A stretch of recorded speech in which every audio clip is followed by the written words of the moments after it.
Hello student, नमस्कार। मैं हूं यादव निपत और आज डीएलएड थर्ड सेमेस्टर का जो अगला चैप्टर है उसका नाम है घातांक एवं करड़ी।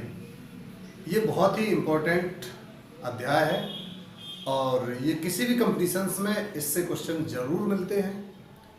उस लिहाज से आप लोगों को इस चैप्टर को पढ़ना और उसका कंसेप्ट समझना बहुत ही आवश्यक है। आइए देखते हैं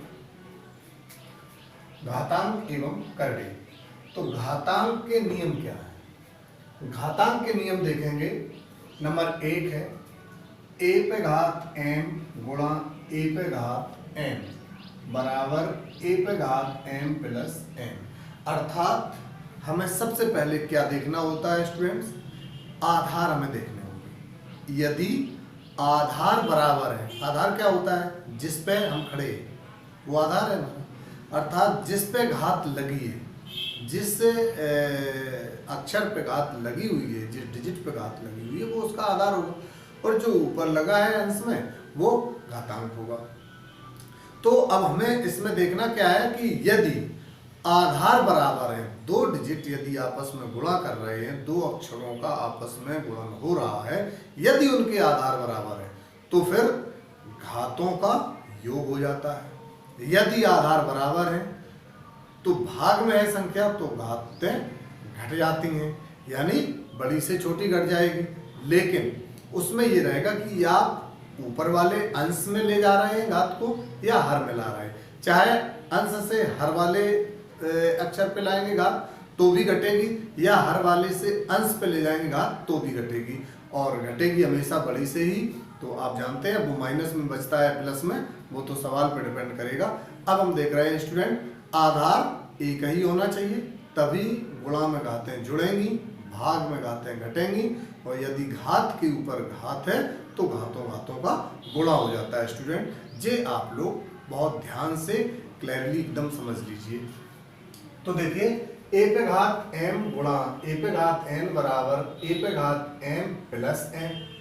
दूसरा है a पे घात m माइनस नहीं भाग a पे घात m डिवाइड a पे घात n। तो इसमें क्या हुआ है कि डिवाइड का निशान है, इसलिए a पे घात m माइनस n, यानी हर वाली घात अंश में ऊपर पहुंच गई और उससे घट गई है। अब देखिए स्टूडेंट, यहाँ पे a पे घात m पे घात n लगा है, यानी घात के ऊपर घात लगा है, तो यहाँ पे घातों घातों में गुणा हो जाएगा। इसी तरीके से चौथा नंबर आता है ab पे होल घात m, यानी a और b दो अलग अलग राशियां हैं। a और b दो कैसी हैं? अलग अलग राशियां हैं। तो अब ये घात जो रहेगी वो दोनों पे जाएगी, यानी a पे घात m और b पे घात m, ऐसा रहेगा। दोनों राशियों पे अलग अलग, ये नहीं कि अब गुणा है तो उनकी जुड़ जाए या दोनों पे, वो अलग अलग रहेगी। इसी तरीके से यदि a बटे b दो राशियां हैं और उन पे होल पावर m लगी है तो अलग अलग दोनों पे m पावर लग जाएगी, अंश पे और हर पे भी। अब एक चीज आप और नोट कर लीजिए कि a पे घात 0, a माने कोई अचर राशि है। a माने क्या है? कोई अचर राशि है। अगर किसी भी अचर राशि पे या चर राशि पे भी अगर 0 घात लग जाती है तो उसका मान स्टूडेंट सदैव 1 होता है। जानते हैं आप, उसका मान सदैव कितना होगा? 1। और 0 पे चाहे जितनी घात लगी रहे वो हमेशा 0, या फिर 1 पे एक कॉन्सेप्ट और यहाँ पे है आपको देख लेने वाला, 1 पे घात 25 या जो भी हो, यानी 1 पे कितनी भी घात लगी रहे उसका मान सदैव 1 ही होता है। बस क्या डिपेंड करता है कि अब और सीखने वाली बात है, तो अगर 1 पे घात माइनस प्लस है तो उस हिसाब से उसके मान में परिवर्तन होता है, उस हिसाब से उसके मान में परिवर्तन होता है। घात में नहीं, सॉरी घात में नहीं, जब यहाँ माइनस आधार में माइनस हो, आधार में माइनस होगा और फिर घात अगर सम घात है तो उसका मान पॉजिटिव आएगा और अगर विषम घात है तो उसका मान नेगेटिव आएगा। ये आपको पता होना चाहिए। घात पे प्लस माइनस से नहीं अंतर पड़ेगा इस पे, लेकिन जो +1 पे घात और -1 पे घात, ऐसी स्थिति में इस पे अंतर पड़ता है। तो माइनस वाले 1 पे अगर घात लगी है तो सम लगेगी तो मान पॉजिटिव यानी प्लस में आएगा, और अगर विषम लगेगी तो उसका मान नेगेटिव आएगा। आप देखते हैं, इसको बिगाड़ दें। अब आती है बात करड़ी की। तो देखिए माना a एक परिमेय संख्या है तथा n एक धन पूर्णांक है। a एक परिमेय संख्या ली गई है और n एक धन पूर्णांक है। तो अब देखिए यदि a का nवां मूल एक अपरिमेय राशि हो, a का nवां मूल यदि अपरिमेय राशि है तो a पे घात 1/n को हम n रूट a इस प्रकार से हम लिख सकेंगे। तो घात n की घात n की करड़ी घात कहा जाता है। इसको हम क्या कहेंगे, n की करड़ी, यानी रूट के आगे जितना भी यहाँ लिखा होगा वो करड़ी घात बोला जाता है कि करड़ी घात है कितनी। यहाँ पे कभी आपको पॉइंट का निशान नहीं मिलेगा, यदि पॉइंट का निशान मिल जाता है तो उस संख्या का गुणा होता है, वो करड़ी घात नहीं कही जाती है। करड़ी घात ये होगी जहाँ पॉइंट का निशान ना लगा हो। जैसे √3 लिखा है तो इसको हम 3 पे घात 1/2 लिख सकते हैं। अब यहाँ पे 4 करड़ी घात 4 है और 5 लिखा है रूट के अंदर, तो यहाँ 5 पे घात 1/4 यानी करड़ी घात ये 4 है। अगर यहाँ पे हम ऐसे कर लेते थोड़ी देर के लिए कि ये 4 यहाँ लिखा होता, यहाँ पॉइंट लगा होता, तो 4 का फिर इसमें गुणा कहा जाता है स्टूडेंट। अब देख लीजिए आगे, अब करड़ी के नियम क्या है। अगर करड़ी घात n रूट a लिखा है तो इसको हम a पे घात 1/n लिख पाएंगे, लेकिन इसके ऊपर भी घात है तो वो घात में लग जाएगा। दूसरा नियम आ जाता है, हाँ इसको a भी लिख सकते हैं, कैंसिल हो जाएगा। यह है करड़ी घात n a b, तो हम इसको करड़ी घात n रूट a डॉट करड़ी घात n रूट b ऐसा भी लिख सकते हैं। करड़ी घात n a/b है तो करड़ी घात n रूट a करड़ी घात n रूट b, हम ये इसको लिख पाएंगे। इधर n करड़ी घात a पे पावर m है तो m अंदर घात में लग जाएगा और इसको हम ऐसे लिख सकते हैं m करड़ी घात n करड़ी घात रूट a ये लिखा है तो हम इसको mn करड़ी घात यानी करड़ी घात घात का आपस में गुणा करके और हम रूट a इसको हम ऐसे लिख सकते हैं। अब आइए स्टूडेंट इससे संबंधित हम कुछ प्रश्नों को हल करते हैं। देखिए इसको रेज कर दें।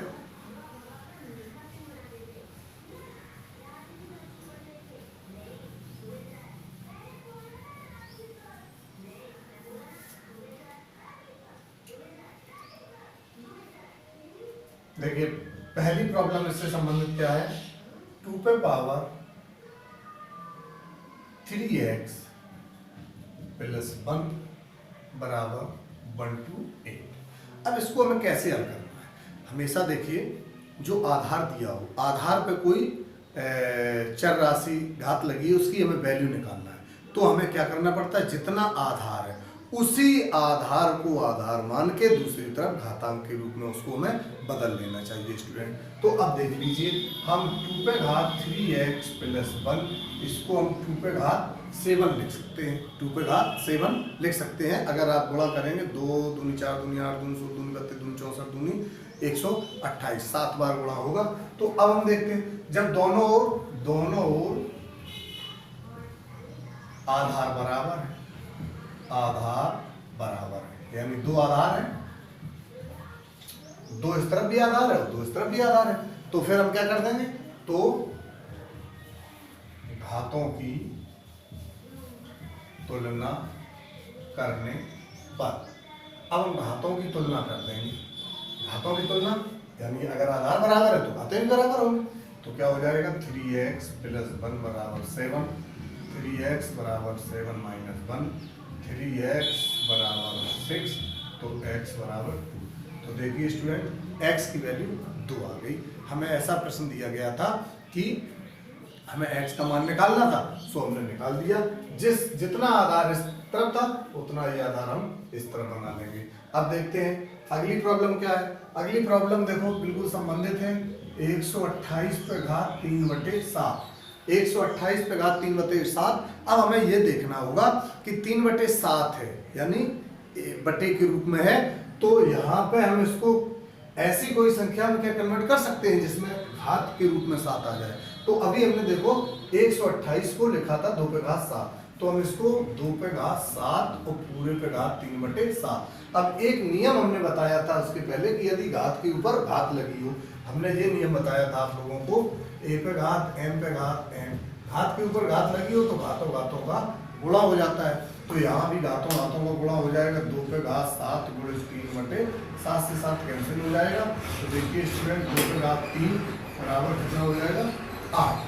2 पे घात 3 की वैल्यू कितनी आ जाएगी 8 आ जाएगी। अब हम देखते हैं ये रिजल्ट आपका आ गया। अगला प्रश्न दिया है, बहुत ही महत्वपूर्ण अच्छा प्रश्न है जो कंपटीशंस में आने ही वाले ये सारे क्वेश्चंस हैं जो हम बताने जा रहे हैं। यहाँ पे दिया है 3 पे घात x माइनस वाई बराबर 27 प्रश्न इक्वेशन फर्स्ट, और दूसरा दिया है 3 पे घात x प्लस वाई बराबर 243 इक्वेशन 2।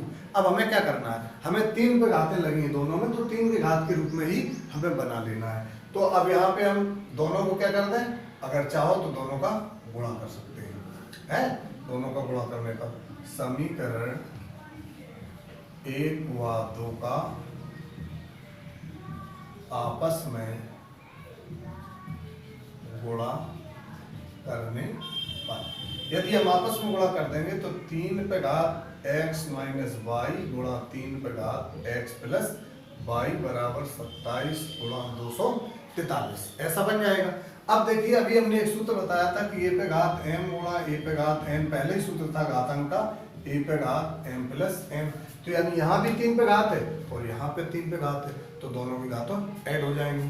तो अब इसमें देख लीजिए 3 पे घात x minus Y plus x plus Y बराबर, इसको हम 3 पे घात 3 गुणा 3 पे घात कितना लिख सकते हैं 4 और 5 लिख देंगे, 3 का 9 या 27 या 81 या 243।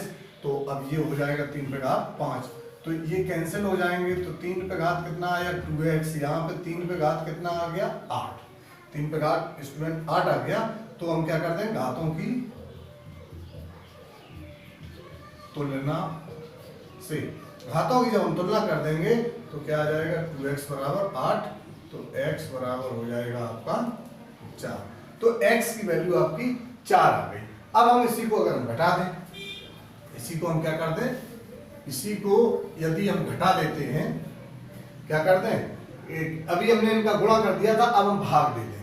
अब क्या कर दें, हम भाग दे दें, तो समीकरण 2/1 करने पर यदि हम भाग दे देंगे तो भाग में क्या होता है घातें घटती हैं, तो भाग में घातें घट जाएंगी। तो भाग में घातें घटाना है तो 3 पे घात x प्लस वाई बटे 3 पे घात x माइनस वाई बराबर 243 बटे 27।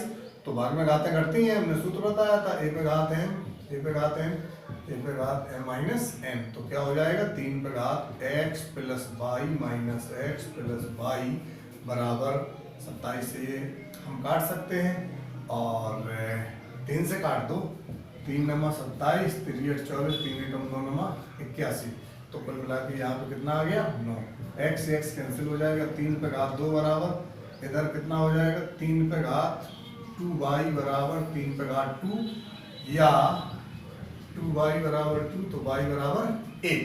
ऐसे हमें समझ में आ गया होगा कि भाग में घातें जब घट जाएंगी, ये घात जब ऊपर जाएगी तो ये माइनस की हो जाएगी, ये प्लस की हो जाएगी, तो ये प्लस माइनस के कट गए, y/2y। 3 पे घात 2 को हम 9 लिख सकते हैं, यहाँ भी 3 था, यहाँ भी 3 बना लिया, तो 2y बराबर 2, तो y बराबर 1। देखिए आपको समझ में ये आया होगा। एक प्रश्न और है कैरेडी घात से संबंधित, उसको भी बता रहे हैं बहुत जल्दी, और अगर स्क्रीनशॉट लेना है तो ले सकते हैं इसका, नहीं मुझे विश्वास है कि आपको समझ में आ गया होगा।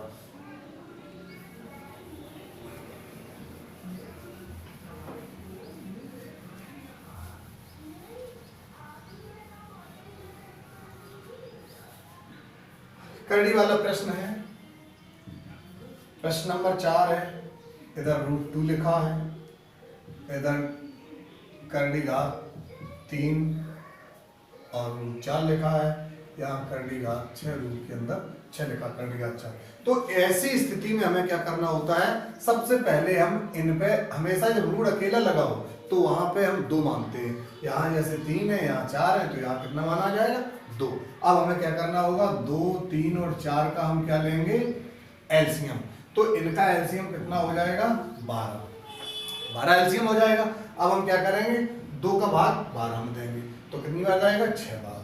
तो यहाँ लिख लेंगे 2 पे घात 6, यहाँ पे 12 लिख दिया जाएगा क्योंकि 12 है, और यहाँ पे 12 लिख लेंगे।